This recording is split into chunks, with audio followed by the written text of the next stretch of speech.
Programang ito ay rated SPG. Striktong patnubay at gabay ng magulang ang kailangan. Maaaring may masiselang tema, lengguwahe, karahasan, sexual, horror o droga na hindi angkop sa mga bata.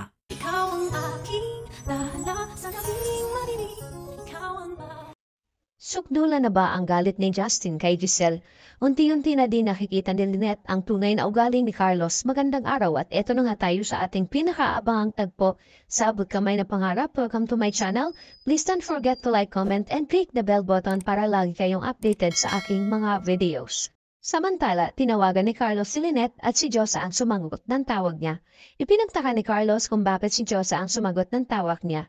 Nasabi ni Josa kay Carlos ang nangyari kay Lynette. Kaya agad na sinabi ni Carlos na pupuntahan niya sila sa mall at agad na ibinaba ni Carlos ang tawag niya at saka dali-daling umalis. Abang sa mall naman ay kung nasaan si Lynette at Josa at Robert ay nagmamadali si Lynette na umalis at niyaya niya na si Josa saka nagpaalam na sila kay Robert. Bigla naman pinigilan ni Josa si Lynette para sabihin sa kanya na tumawag si Carlos at papunta na ito. Kaya mas lalong nag-alala si Lynette na umalis dahil ayaw niya nang maabutan sila ni Carlos na kasama nila si Robert. Kaya dali-dali silang umalis ni Josa at sinabihan niya na sa labas na lang ito hintayin.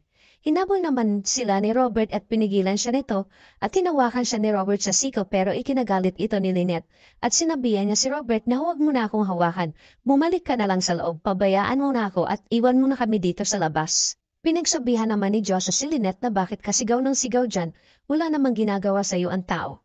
Naunawaan naman ito ni Robert at sinabi niya na hindi makakabuti kay Lynette na sasamahan ko kayo. Pasensya na at mauna na ako. Umalis na si Robert. Hindi naman napigilan ni Josa na sabihan niya si Lynette na dahil sa ipinakita niyang ugali kay Robert at sinabi niya na naiintindihan ko natatakot ka kay Carlos na maabutan ni si Doc RJ pero naman di mo naman dapat ginanon yung tao. Kung makasigaw ka wagas, di ba tinulungan ka nga concern yung tao sa'yo, huwag mo naman tratuhin ng ganon na nagmamalasakit yung tao sa'yo. Doktor yon. Nakakahiya ka Lynette, Diyos mio ka. Bigla naman natauhan si Lynette sa mga sinabi sa kanya ni Josa at nakaramdam siya ng awa kay Robert kaya nagpaalam muna si Lynette kay Josa para habulin niya si Robert. Naabutan naman ni Lynette si RJ kasunod si Josa. Humingi ng pasensya si Lynette kay RJ sa ginawa niyang pagsigaw nito sa kanya. Niisip lang kasi ni Lynette ang pwedeng mangyari kapag maabutan sila ni Carlos na magkasama. Sabi ni RJ na naiintindihan kita Lynette pero gusto ko lang namang sabihin sa'yo na wala akong masamang intensyon. Wala naman tayong ginagawang masama para matakot ka. Okay, sabi ni Lynette. Alam ko naman yon kaya lang ayaw kong bigyan ng rason si Carlos para magselo siya. At pareho silang humingi ng pasensya sa isa't isa at nagpaalam na si RJ at sakto naman ang pagdating ni Carlos at nakita sila nito at may galit sa mukha niya si Carlos. Bigla niyang tinawag si Lynette at gulat na napalingon ito. At sinabihan niya na pwede ba kitang makausap Lynette? Napatingin naman si Lynette kay Josa at may pag-aalala at ganon din si Josa. At sabay na lumabas ang dalawa. Nag-alala naman si Josa para kay Lynette dahil alam niya na galit si Carlos. Sa labas kinausap ni Carlos si Lynette at tinanong ni Carlos kung bakit kasama nila si RJ. Nagkita ba kayo? Niloloko mo ba ako? Ikinagulat ni Lynette ang mga tanong ni Carlos kaya hindi siya agad makasagot. Hinila ni Carlos si Lynette at sinabi na tara sa bahay, doon tayo mag-uusap. Samantala, sa Apex pagkatapos ng meeting nila Giselle, ay kinausap niya si Eric para pasalamatan niya sa ginawa niyang pagtatanggol sa kanya kay Justin. Alam ni Giselle kung saan nanggagaling ang galit nito sa kanya at hindi niya masisisi si Justin kung yan ang nararamdaman niya sa akin. Pero umaasa pa din ako na darating ang panahon na mapapatawad niya ako. Sabi naman ni Eric na mahihirapan ka sa ugali ni Justin, kilala ko siya at hindi siya madaling magpatawad. Kahit ako nahirapan sa kanya dahil sa mga trauma na naranasan niya. Gusto lang ni Giselle na makilala at makasama niya ang anak niya at maibigay niya ang atensyon na hindi niya nabigay noon. Kaya humingi ng favor si Giselle kay Eric kung ano ang pwede niyang gawin o bigay kay Justin. Sabi ni Eric na mahilig si Justin sa mga branded na bags. Kaya ikinatuwa ito ni Giselle. Agad bumili si Giselle ng bag at excited siya na ibigay ito para kay Justin. Umaasa si Giselle na magugustuhan niya ito.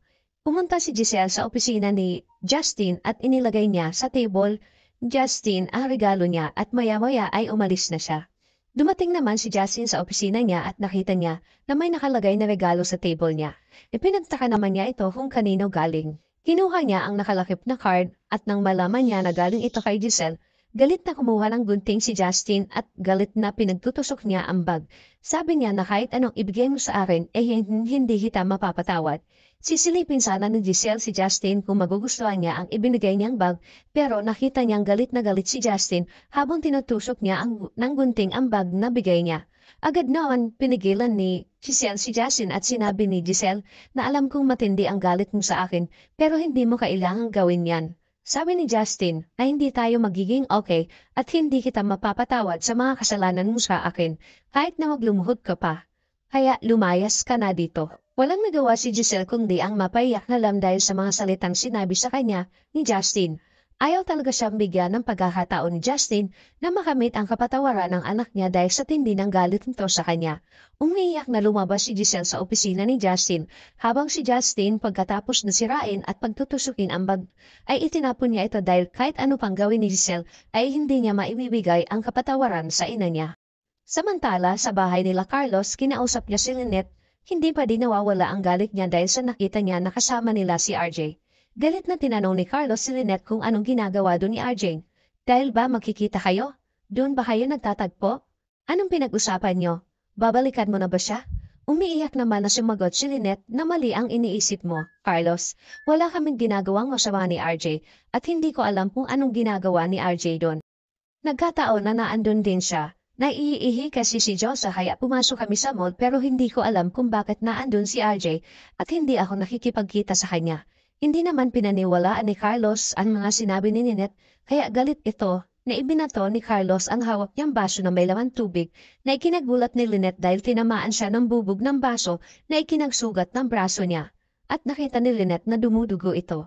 Ikinabigla naman ni Carlos ang ginawa niya na makita niyang nasugatan niya si Lynette. Nilapitan niya si Lynette at humingi siya ng sorry dahil sa nabigla lang siya dahil sa galit niya at selos kay RJ. Kumuha agad si Carlos ng medicine kit at ginamot niya ang sugat ni Lynette, habang si Lynette ay hindi umiimik at umiiyak lang at bigla nang natatakot. Sa Apex Hospital ay magkausap si Doc Ray at Robert. Nabanggit ni Robert kay Doc Ray na hindi niya inaasahan na makikita niya si Lynette kahapon na may kinakatakutan at bigla itong napayakap sa kanya.